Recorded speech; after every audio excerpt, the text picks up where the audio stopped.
Hello students, now today we are starting a second poem of your syllabus, An Elementary School Classroom in Islam. Okay students, elementary 1 to 5th school को बोलते हैं classroom इन slum. Slum area वो होता है जो शहर से बाहर झुग्गी झोपड़ी बनाकर लोग रहते हैं. Okay, now we will discuss here about a slum school. Okay, Stephen Spender is the name of the poet. He was born in 1909 and died in 1995. Was an English poet and an essayist. He left University College Oxford without taking a degree and went to Berlin in 1930. Spender took a keen interest in politics and declared himself to be socialist and pacifist. जैसे कि हमने देखा कि उन्होंने university को छोड़ दिया था, ऑक्सफोर्ड को, बिना वहाँ से डिग्री कंप्लीट की और बर्लिन में आ गए थे 1930 में. और वहाँ पर चूंकि उनको इंटरेस्ट था बहुत पॉलिटिक्स में, इसलिए उन्होंने अपने आप को एक सोशलिस्ट और पैसिफिस्ट डिक्लेयर कर दिया था. जो बुक्स उनके द्वारा लिखी गई थी उनके कुछ नाम है स्टूडेंट्स यहाँ पर. Books by Spender include poems of dedication, the edge of being, the creative element, the struggle of the modern and an autobiography. और एक है world within world. In this poem, An Elementary School Classroom in Islam, he has concentrated on themes of social injustice and class inequalities. इस poem में जो students उन्होंने बताया है कि सामाजिक जो विभिन्नताएं होती हैं उसके बारे में, कि किस तरीके से समाज में विभाजन है गरीब अमीर का, बच्चों के स्कूल का, और किस तरीके से समाज लोगों को देखता है. Okay students, now we will study this poem. Now here we starting. Far far from gusty waves these children's faces. देखा होगा आपने प्राइमरी स्कूल्स में कुछ जो रूरल एरिया में होते हैं तो वहाँ पर कैसे बच्चे होते हैं. Far far from gusty waves. Gusty waves energetic जो वेव्स होती हैं. आपने देखा होगा स्कूल के बच्चे, जो हमारे स्कूल के बच्चे कैसे एनर्जेटिक लगते हैं, लेकिन उनके चेहरे जो स्लम एरिया के स्कूल के बच्चे होते हैं बिल्कुल भी नॉन एनर्जेटिक होते हैं. गस्टे प्योर एयर उनसे बहुत दूर होती है. चिल्ड्रंस फेसेस, इन बच्चों के चेहरे like rootless weeds.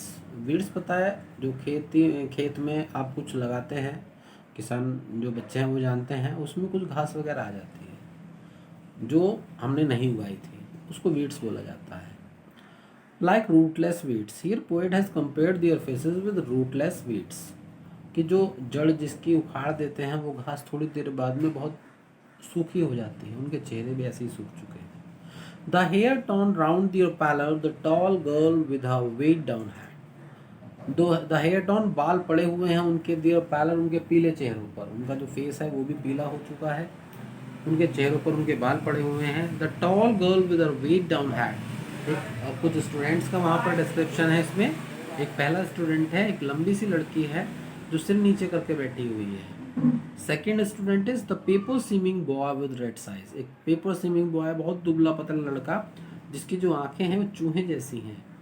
Third student is the stunted unlucky heir of twisted bones reciting a father's gnarled disease his lesson from his desk. और एक stunted unlucky heir of his twisted bones reciting a father's gnarled disease. एक नाटा सा बच्चा बैठा हुआ stunted, जिसको अपने फादर की जो बीमारी, उसको उसके वो हायर है, उनका उत्तराधिकारी है.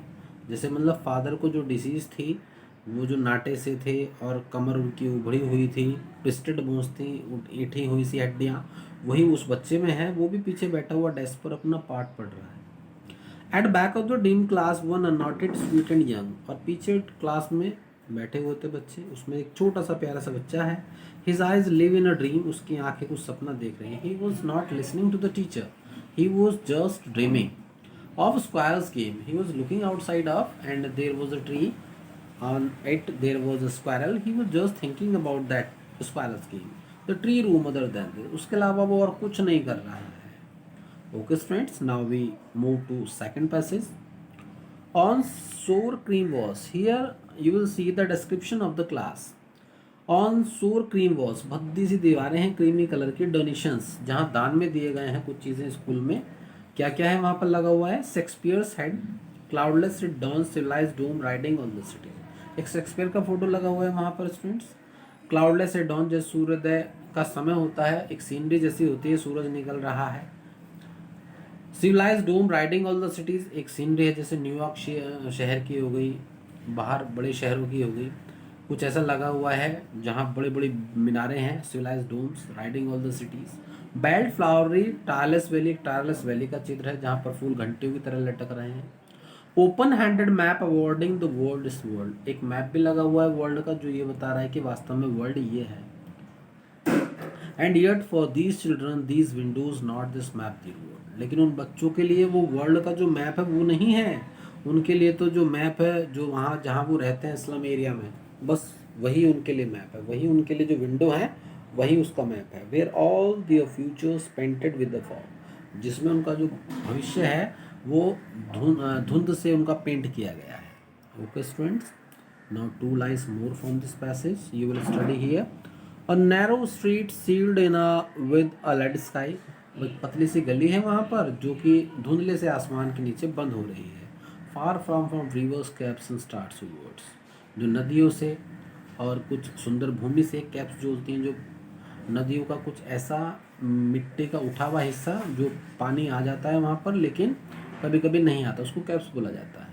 एंड स्टार्ट्स ऑफ वर्ड्स, और अच्छे शब्दों का मतलब उनसे कोई टीचर आकर अच्छी अच्छी बातें भी नहीं करता है, अच्छी अच्छी एजुकेशन भी नहीं देता है, वो उनसे बहुत दूर है। Surely Shakespeare is weak and the map a bad example, अगर इस तरीके से देखें तो शेक्सपियर का चित्र भी जो है वो वीक्ड है, दुष्ट है, क्योंकि उसको तो शेक्सपियर के बारे में पढ़ा ही नहीं गया, कैसे कैसे उसने इन्फॉर्मेशन कैसे कैसी नॉलेज दी है उनको कुछ नहीं बताया जाता है। मैप भी जो है वो बैड एग्जाम्पल है, वहाँ पर संसार के बहुत सुंदर शहरों के नाम हैं, सब चीज़ें हैं, लेकिन उसके लिए वहाँ पर कुछ नहीं है। With ships and sun and love tempting them to steal, ये तो जहाज वगैरह, सूरज, लव, टेम्पटिंग, ये सारी चीज़ें जो वो बच्चे देखते हैं तो उनको स्टील करने के लिए प्रेरित करती हैं। फॉर लाइफ दैट साली टर्न इनटू डायरेक्ट क्रैफ्ट होल्स, लेकिन जीने के लिए वो क्या करते हैं, धीरे से सरक जाते हैं अपनी उस झुग्गी झोपड़ी में। From fog to endless night, उस फॉग से बचने के लिए उस पूरी रात को। ऑन दिस स्लैग हीप, अपने इस मिट्टी के ढेर पर, these children wear skin peeped through bye bones and spectacles of steel, ये जो बच्चे हैं ये खाल पहने हुए हैं जिसमें से हड्डियाँ भी झांक रही हैं, एंड स्पेक्टिकल्स ऑफ स्टील, और कुछ ने जो स्टील फ्रेम वाले चश्मे लगाए हुए हैं, विद मैंडेड ग्लास, जिसके कांच टूटा हुआ है।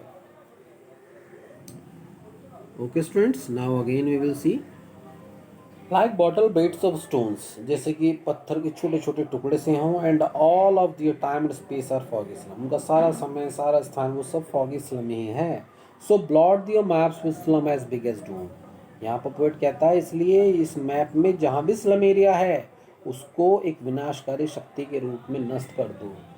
Means the poet here wants to say no slum area should be there in whole world. Okay, unless governor inspector visitor this map becomes their window, जब तक कोई गवर्नर इंस्पेक्टर या विजिटर कोई भी बड़ा अधिकारी नहीं आएगा तो ये मैप जो है वर्ल्ड का मैप जो उनके लिए एक विंडो बना हुआ है ये कभी भी उनकी विंडो नहीं बनेगा। एंड दीज विंडोज, और ये जो उनके कमरे की खिड़कियां हैं, that shut upon their life like catacombs, उन्होंने इस तरीके से बंद की हुई जैसे कोई कैटाकॉम्स होती है, कब्र की तरीके से, सुरंग की तरीके से।